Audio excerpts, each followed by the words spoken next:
दोस्तों नमस्कार, ये है मार्गदर्शन फॉर सिविल सर्विसेज। मैं अनुराग चौधरी। दोस्तों, घटना चक्र सामान्य अध्ययन पूर्वावलोकन श्रृंखला के अंतर्गत इस वीडियो में प्रस्तुत है पर्यावरण एवं पारिस्थितिकी से संबंधित महत्वपूर्ण प्रश्नों का अंतिम भाग, जो आपके आगामी परीक्षाओं के लिए बहुत ही उपयोगी है। इस वीडियो में हम पर्यावरण एवं पारिस्थितिकी से संबंधित विविध प्रश्नों को सॉल्व करेंगे। तो आइए शुरू करते हैं आज का वीडियो। सबसे पहले महत्वपूर्ण दिवस और उनके थीम्स के बारे में जान लेते हैं। विश्व आर्द्रभूमि दिवस 2022 में इसकी थीम थी it's time for wetlands restoration. विश्व पर्यावरण दिवस 2022 की थीम थी ओनली वन अर्थ। और देखिए, विश्व जल दिवस 2022 जो मनाया गया था, उसका थीम था दोस्तों भूजल अदृश्य को दृश्यमान बनाना। विश्व वन्य जीवन दिवस 2022 का थीम था जो है पारिस्थितिकी तंत्र की बहाली के लिए प्रमुख प्रजातियों की पुनर्बहाली। और देखिए, अंतर्राष्ट्रीय वन दिवस 2022 या विश्व वानिकी दिवस 2022 की थीम वन और टिकाऊ उत्पादन और खपत। अंतर्राष्ट्रीय पृथ्वी दिवस 2022 ये था इन्वेस्ट इन आवर प्लेनेट। और विश्व शौचालय दिवस 2021 की थीम थी वैल्यूइंग टॉयलेट। तो प्रश्नों पर आते हैं दोस्तों। पहला प्रश्न है, विश्व पर्यावास दिवस कब मनाया जाता है? तो इसका कोई एक निश्चित जो है तिथि नहीं है, क्योंकि विश्व पर्यावास दिवस अक्टूबर के प्रथम सोमवार को मनाया जाता है। तो याद रखिएगा, 2020 में ये दिवस 5 अक्टूबर को मनाया गया, 2021 में 4 अक्टूबर, जबकि 2022 में ये 3 अक्टूबर को मनाया गया था। तो ये दोस्तों, ये तिथि जो है वो चेंज होती रहेगी, क्योंकि विश्व पर्यावास दिवस जो है ये अक्टूबर के प्रथम सोमवार को मनाया जाता है। अगला प्रश्न है दोस्तों, विश्व तंबाकू निरोध दिवस प्रतिवर्ष मनाया जाता है, किस तिथि को आपको बताना है। बहुत ही महत्वपूर्ण प्रश्न है। तो सही उत्तर है 31 मई को विश्व तंबाकू निषेध दिवस मनाया जाता है। वर्ल्ड नो टोबैको डे संयुक्त राष्ट्र द्वारा प्रतिवर्ष 31 मई को मनाया जाता है। और 2022 की थीम थी tobacco threat to our environment. अगला प्रश्न है दोस्तों, 19 नवंबर निम्न में से किस दिवस के रूप में मनाया जाता है? ऑप्शन है विश्व हरित दिवस, विश्व निर्धनता दिवस, विश्व शौचालय दिवस या विश्व स्वच्छ जल दिवस। तो सही उत्तर है विश्व शौचालय दिवस। 19 नवंबर प्रतिवर्ष विश्व शौचालय दिवस के रूप में मनाया जाता है। और आप जान लीजिए, जुलाई 2013 में संयुक्त राष्ट्र महासभा ने सभी के लिए स्वच्छता संकल्प के माध्यम से 19 नवंबर को विश्व शौचालय दिवस के रूप में मनाने का निर्णय किया था। 2022 के जो दोस्तों विश्व शौचालय दिवस ये प्रतिवर्ष 19 नवंबर को मनाया जाता है। अगला प्रश्न है, विश्व पर्यावरण दिवस 2018 का मुख्य विषय या थीम क्या था? तो उत्तर है प्लास्टिक प्रदूषण को समाप्त करें। दोस्तों, प्रतिवर्ष 5 जून को मनाया जाता है विश्व पर्यावरण दिवस, और इसकी मेज़बानी 2018 में भारत द्वारा की गई थी। वर्ष 2018 में इस दिवस का मुख्य विषय या थीम था बीट प्लास्टिक पोल्यूशन, यानी प्लास्टिक प्रदूषण को समाप्त करो। 2022 में इस दिवस की थीम है only one earth.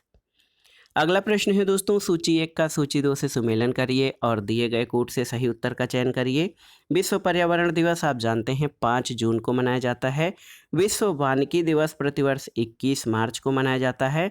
World habitat day विश्व पर्यावास दिवस दोस्तों ये अक्टूबर माह के जो है प्रथम दिवस को मनाया जाता है, अक्टूबर माह के प्रथम सोमवार को मनाया जाता है। और वर्ल्ड ओजोन डे या विश्व ओजोन दिवस ये प्रतिवर्ष 16 सितंबर को मनाया जाता है। तो आप जान लीजिए, सही उत्तर हो जाएगा 2, 1, 4, 3। ऑप्शन डी इस प्रश्न का सही उत्तर हो जाएगा। अगला प्रश्न है दोस्तों, अंतर्राष्ट्रीय पृथ्वी दिवस कब मनाया जाता है? तो आप जानते हैं प्रतिवर्ष 22 अप्रैल को अंतर्राष्ट्रीय पृथ्वी दिवस मनाया जाता है। 2019 में इस दिवस का मुख्य विषय या थीम क्या था?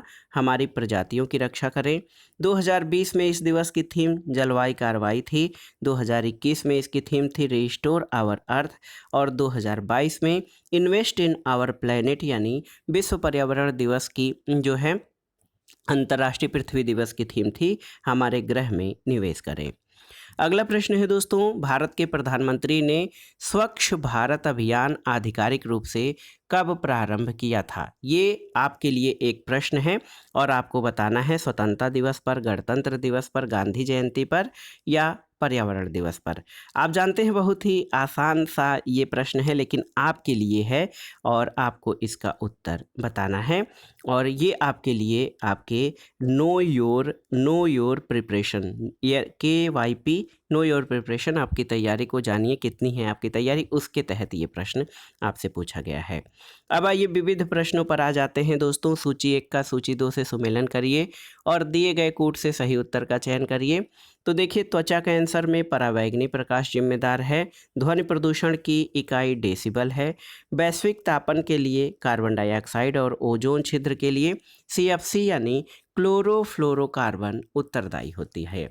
तो आप सही मिलान इस तरह से कर सकते हैं 2 3 4 1। तो यहाँ पर मिलाइए 2 3 4 1, ऑप्शन बी आपका सही उत्तर हो जाएगा। और यहाँ पर आप देखिए सही सुमेलन त्वचा कैंसर परावैंगनी प्रकाश, ध्वनि प्रदूषण डेसिबल, वैश्विक तापन कार्बन डाइऑक्साइड और ओजोन छिद्र क्लोरोफ्लोरोकार्बन के कारण होता है। अगला प्रश्न है सूची 1 का सूची 2 से सुमेलन करिए और दिए गए कोड से सही उत्तर का चयन करिए। तो त्वचा कैंसर परावैंगनिक, ध्वनि प्रदूषण डेसिबल, वैश्विक तापन कार्बन डाइऑक्साइड और ओजोन छिद्र क्लोरोफ्लोरोकार्बन, 2 3 4 1, ऑप्शन बी आपका सही उत्तर हो जाएगा। और ये देखिए, सेम प्रश्न जो लोअर PCS में पूछा गया था वही बिहार PCS में भी पूछा गया है। अगला प्रश्न है दोस्तों, उत्तर प्रदेश में प्रथम बायोटेक पार्क स्थापित किया गया है कहाँ पर? तो ये लखनऊ में। और इसकी आवृत्ति देख लीजिए कितनी बार ये प्रश्न पूछा गया है।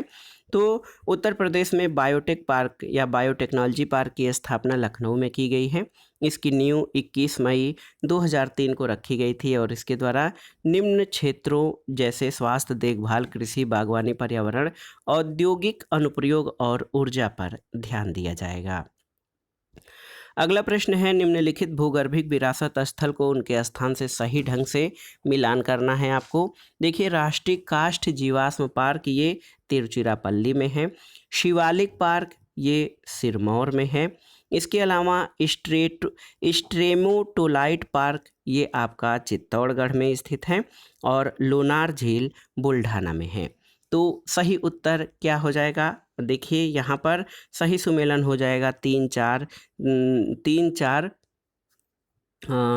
देखिए, मिलान आप करेंगे तो 3 4 2 और 1, ऑप्शन सी इस प्रश्न का सही उत्तर हो जाएगा। अगला प्रश्न है दोस्तों, सुनामी की उत्पत्ति किसके द्वारा होती है? तो उत्तर है, सुनामी की उत्पत्ति समुद्र के भीतर जो है उत्पन्न होने वाले भूकंप से होती है। सुनामी तरंग नहीं बल्कि तरंगों की श्रृंखला होती है। और आप जान लीजिए कि ये महासागरीय नितल के निकट अथवा उसके नीचे भूगर्भिक परिवर्तनों के कारण पैदा होती है। सुनामी महासागरीय नितल पर भूकंप, भूस्खलन अथवा ज्वालामुखी उद्गम से पैदा होती है। अगला प्रश्न है, निम्नलिखित में से कौन सा एक भारत का राष्ट्रीय जलीय प्राणी है? आपको बताना है। तो सही उत्तर है गंगा डॉल्फिन, ऑप्शन सी सही उत्तर है। दोस्तों, 5 अक्टूबर 2009 को केंद्र सरकार ने गंगा नदी डॉल्फिन को भारत का राष्ट्रीय जलीय जीव या नेशनल एक्वेटिक एनिमल घोषित किया था। 18 मई 2010 को केंद्रीय पर्यावरण, वन और जलवायु परिवर्तन मंत्रालय ने गंगा नदी में पाई जाने वाली डॉल्फिन को राष्ट्रीय जलीय जीव के रूप में घोषित किया है। अगला प्रश्न है, मौसम संबंधी प्रेषण, मौसम विज्ञान संबंधी प्रेषण के लिए किसको गुब्बारे में भरने के लिए प्रयोग में लाया जाता है? ऑक्सीजन, कार्बन डाइऑक्साइड, मीथेन या हीलियम? तो आप जानते हैं हीलियम को दोस्तों मौसम विज्ञान संबंधी प्रेषण के लिए गुब्बारों में भरने में काम लाया जाता है। हीलियम एक अक्रिय और अज्वलनशील गैस है, इसलिए इसका उपयोग मौसम विज्ञान संबंधी प्रेक्षण के लिए गुब्बारों में किया जाता है। अगला प्रश्न है दोस्तों, मानव जनसंख्या, मानवीय जनसंख्या के श्रेष्ठतर जीवन यापन के लिए निम्नलिखित में से कौन सा कदम सर्वाधिक महत्वपूर्ण है? वनारोपण, खनन कार्य पर रोक, वन्य जंतुओं का संरक्षण और प्राकृतिक संसाधनों के प्रयोग को कम करना? तो सही उत्तर है वनारोपण। दोस्तों, आप जान लीजिए, मानव के श्रेष्ठतम जीवन यापन के लिए शुद्ध वातावरण और जलवायु पहली प्राथमिकता है। तो शुद्ध वातावरण के लिए वनारोपण सबसे महत्वपूर्ण शर्त है। अगला प्रश्न है, अगर किसी क्षेत्र का लैंडसेट आंकड़ा आज मिलता है तो उसके पश्चिम में स्थित क्षेत्र का आंकड़ा कब उपलब्ध होगा? तो सही उत्तर है उसी समय स्थानीय समय के अनुसार कुछ दिनों के बाद। आप जान लीजिए, लैंडसेट उपग्रह से यदि किसी क्षेत्र का आंकड़ा आज मिलता है तो उसके पश्चिम में स्थित क्षेत्र का आंकड़ा 1 सप्ताह बाद उपलब्ध हो जाएगा। अगला प्रश्न है, निम्नलिखित में से किस हरिकेन ने 2012 में यूएसए के उत्तर पूर्वी और पूर्वी तटीय प्रांतों को दुष्प्रभावित किया था? तो सही उत्तर है ये था सैंडी। और आप जान लीजिए, hurricane Katrina, hurricane Wilma, hurricane Rita तीनों ही 2005 में आए थे, जबकि सैंडी 2012 में अमेरिका के उत्तर पूर्वी और तटीय प्रांतों को प्रभावित करने वाला तूफान था। अगला प्रश्न है, किसे डायनासोर्स का कब्रिस्तान कहा जाता है? चीन, मोन्टाना, अर्जेंटीना या ब्राज़ील? तो सही उत्तर है मोन्टाना को। दोस्तों, पश्चिमी अमेरिका में स्थित मोन्टाना राज्य को डायनासोर का कब्रिस्तान कहा जाता है। इसके अतिरिक्त कनाडा के नार्दर्न अल्बर्टा क्षेत्र में बड़ी संख्या में डायनासोरों के अवशेष दबे पाए गए हैं। अगला प्रश्न है दोस्तों, इको मार्क योजना 1991 में उपभोक्ताओं को ऐसे उत्पादों को खरीदने के लिए प्रोत्साहित करने के लिए आरंभ की गई जिसका पर्यावरणीय प्रभाव कम हानिकारक हो, और निम्नलिखित उपभोक्ता उत्पादों में से कौन इस योजना के अंतर्गत अधिसूचित नहीं किया गया है? साबुन और अपमार्जक, कागज और प्लास्टिक, सौंदर्य प्रसाधन और एरोसोल, औषधियाँ और प्रतिजैविकी। तो देखिए, औषधियाँ और प्रतिजैविकी इको मार्क योजना के अंतर्गत शामिल नहीं किए गए हैं। साबुन, अपमार्जक, कागज, प्लास्टिक, सौंदर्य प्रसाधन और एरोसोल इसमें अधिसूचित हैं। औषधियाँ और एंटीबायोटिक इसमें शामिल नहीं हैं।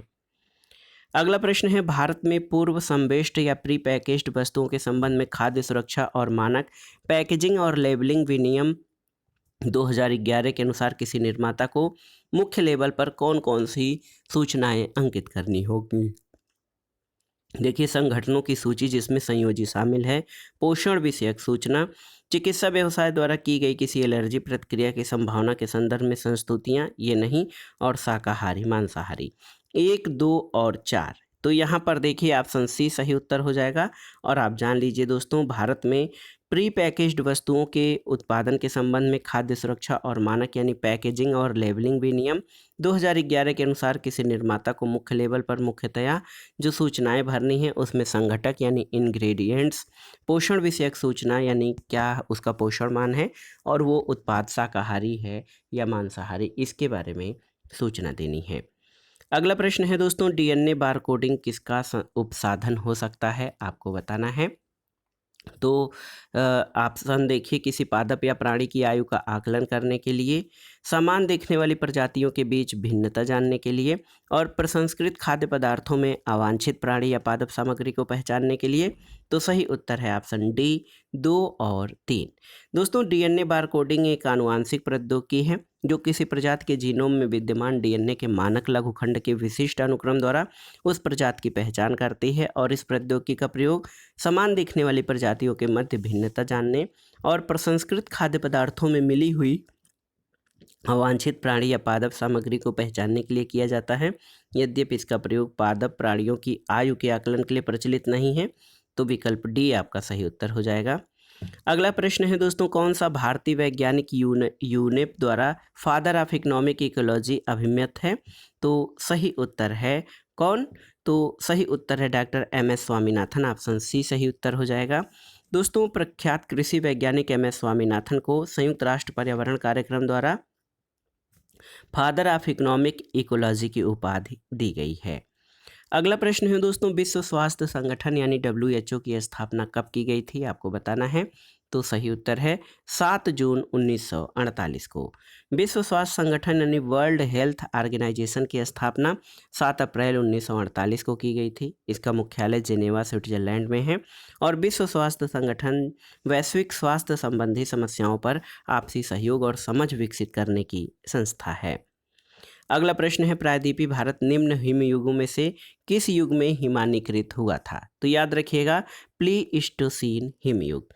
दोस्तों, प्लीस्टोसीन हिमयुग के विभिन्न समयों में स्थल का अधिकांश भाग हिम चादर द्वारा आच्छादित हुआ था। परिणामस्वरूप हिमनद के अपरदन और निक्षेप द्वारा कई नए नए स्थल रूपों का विकास हुआ। इसके अतिरिक्त पूर्व निर्मित स्थल रूपों में परिवर्तन तथा सुधार हुए, सागर तल में महान परिवर्तन हुए, स्थल भागों में अवतलन तथा उत्थान हुए, और सागरी जीव भी पर्याप्त मात्रा में प्रभावित हुए।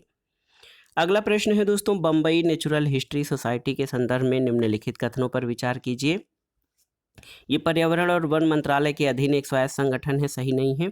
ये क्रिया आधारित अनुसंधान, शिक्षा और लोक जागरूकता के माध्यम से प्रकृति को बचाने का प्रयास करता है और ये आम जनता के लिए प्रकृति खोज यात्राओं और शिविरों का आयोजन करता है।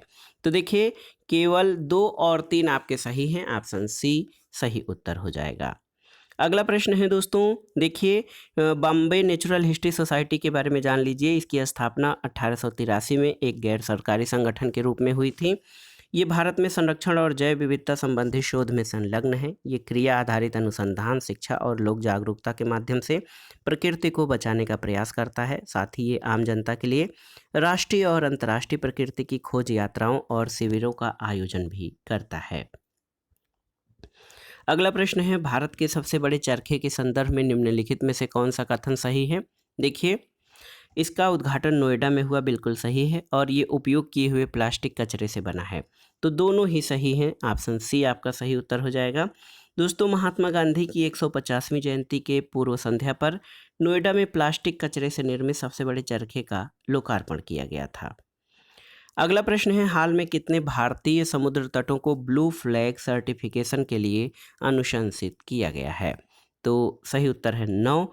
तो आप जान लीजिए, 11 अक्टूबर 2020 को जारी विज्ञप्ति के अनुसार भारत सरकार द्वारा अनुशंसित 8 समुद्र तटों को प्रतिष्ठित अंतर्राष्ट्रीय ब्लू प्रमाणन या ब्लू फ्लैग दिया गया है।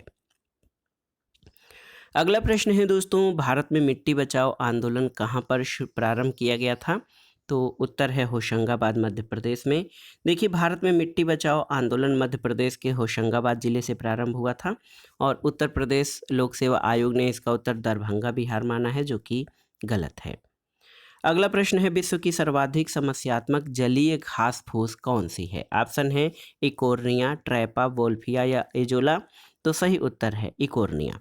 दोस्तों, जलकुंभी या इकोर्निया एक स्वतंत्र प्लावक पादप है। इसमें जाइलम अल्प विकसित होता है। ये विश्व की सर्वाधिक समस्याग्रस्त जलीय घास फूस है, जो मूलतः अमेजन में पाई जाती है। भारत में इसे बंगाल का आतंक भी कहते हैं। अगला प्रश्न और इस वीडियो का आखिरी प्रश्न है दोस्तों, कभी कभी समाचारों में नेट मीटरिंग निम्नलिखित में से किसको प्रोत्साहित करने के संबंध में लगाया जाता है। तो उत्तर है परिवारों, उपभोक्ताओं द्वारा सौर ऊर्जा का उत्पादन और उपयोग के लिए। आप देख लीजिए, नेट मीटरिंग एक बिलिंग प्रणाली है जिसके तहत अपनी छत पर सोलर प्लांट से बनाई हुई बिजली को ग्रिड को बेचकर उसके बदले क्रेडिट प्राप्त किया जा सकता है। इसके लिए सोलर प्लांट के साथ एक मीटर लगाया जाता है। ये मीटर बिजली वितरण कंपनी की तरफ से दिया जाता है, जिसमें डिस्कॉम कनेक्शन के साथ जोड़ दिया जाता है। सोलर प्लांट में कितनी बिजली बनी, कितनी खपत हुई और कितनी ग्रिड में गई, मीटर में सबका हिसाब होता है। और इससे ये भी हिसाब होता है कि उपभोक्ता ने डिस्कॉम से कितनी बिजली ली। यानी नेट मीटरिंग से बिल तो कम होता ही है, बेची गई बिजली से कमाई भी होती है। तो दोस्तों, ये था आज का वीडियो। इस वीडियो के साथ ही हमारा घटना चक्र सामान्य अध्ययन पर्यावरण एवं पारिस्थितिकी की जो श्रृंखला है वो समाप्त हो गई है। इसके आगे हम कौन सी श्रृंखला शुरू करें, आप हमें कमेंट बॉक्स में जो है ना बताइएगा। वीडियो को लाइक करें, शेयर करें और इस चैनल मार्गदर्शन फॉर सिविल सर्विसेज को सब्सक्राइब करें। वीडियो देखने के लिए धन्यवाद दोस्तों, नमस्कार।